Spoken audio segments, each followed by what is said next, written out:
وأما القاسطون فكانوا لجهنم حطبا পর্দা করা ফরজ বন্ধু, পর্দাতে নাই লজ্জা। পর্দা হলো শালীনতা, জান্নাতি সাজসজ্জা।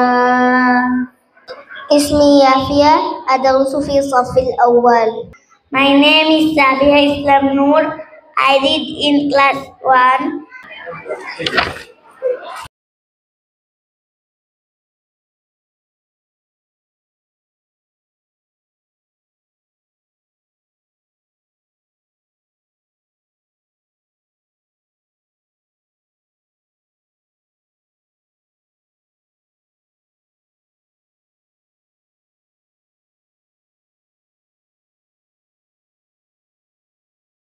জনাব সাইদুর রহমান, সম্মানিত সচিব, বাংলাদেশের যারা এইসব শ্রেষ্ঠ সন্তান জন্ম দিয়েছেন সেসব বাবা মাকে অভিনন্দন জানাচ্ছি। আমরা যারা পারি নাই তারা আসলে ব্যর্থ।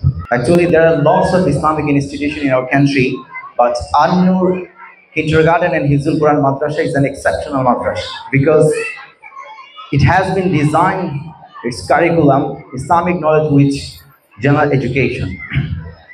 Actually, I'm very much surprised when I visited An-Nur campus, and I encourage to every guardian that we are very much concerned about our girls' education. So from this point of view, I can give the guarantee, if you visit An-Nur campus, you will change your mindset. আমার বয়সে আমি কিন্তু দেখি নাই এত ছোট ছোট বাচ্চারা মাদ্রাসা যায়। উসর মরুর ধূসর বুকে একটি যদি শহর গড়ে, একটি মানুষ করা তাহার চেয়েও অনেক বড়। এই মানুষ গড়ার কারিগর যারা আছেন তাদের জন্য আমার হৃদয়ের অন্তঃস্থল থেকে তাদের জন্য ধন্যবাদ। আন-নূর একাডেমি যে উদ্যোগ নিয়েছে এটা একটা বিশাল উদ্যোগ। মায়েদের দায়িত্ব হলো সন্তানদেরকে আদর্শ মানুষ করে তৈরি করা। আমাদের মা বোনদেরকে সেজন্য আদর্শ মানুষ বানানো এটা অত্যন্ত জরুরি। আর সে কাজটি আমাদের হযরত মাওলানা হাফেজ মুফতি আবু মোহাম্মদ রহমানী দায়িত্ব নিয়ে করে যাচ্ছে।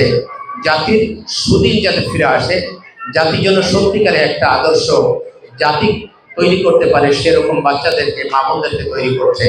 আল্লাহ পাক এই প্রতিষ্ঠানকে কবুল করে নিন। এখানে আমার যে সকল প্রিয় বোন উপস্থিত হয়েছেন, আমি আপনাদের কাছে নিবেদন করে বলতে চাই, আপনারা আপনাদের মর্যাদা বুঝুন। আপনি গোটা মুসলিম বিশ্বের একটা অ্যাসেট, সবচেয়ে দামি সম্পদ হচ্ছে আমাদের মায়েরা, আমাদের বোনেরা, আমাদের মেয়েরা। মুসলিম উম্মার সবচেয়ে দামি সম্পদ। আপনি একজন মুসলিম ঘরের মেয়ে, আপনি একজন মুসলমানের মা, আপনি একজন মুসলমানের বোন, আপনি একজন মুসলমানের মেয়ে। আপনি পশ্চিমা নারীদের মতো সস্তা নন। তোমরা মুসলিম উম্মার সবচেয়ে দামি আছেন।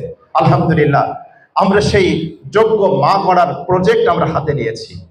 আমরা সেই যোগ্য মা, সেই আদর্শ মা গড়ার প্রজেক্ট আমরা হাতে নিয়েছি। আজকে আপনারা দেখতে পাচ্ছেন আমাদের সম্মানিত মেহমানগণ যারা এসেছেন, আমাদের কচিকাচা মেয়েরা, তাদের আজকে এখানে ছুটাছুটিতে মুখরিত হয়েছে।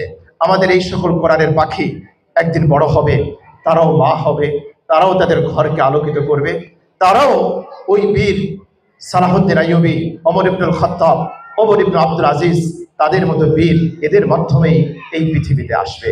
সুতরাং আমরা ধীরে ধীরে আমরা ছোট্ট একটি বৃক্ষরোপণ করেছিলাম, আলহামদুলিল্লাহ, ছোট্ট একটি জায়গায় সেটা সেই অঙ্কুর ধীরে ধীরে বড় হয়েছে, আজকে বিকশিত হচ্ছে, তার কিছু ফল আপনারা দেখতে পাচ্ছেন।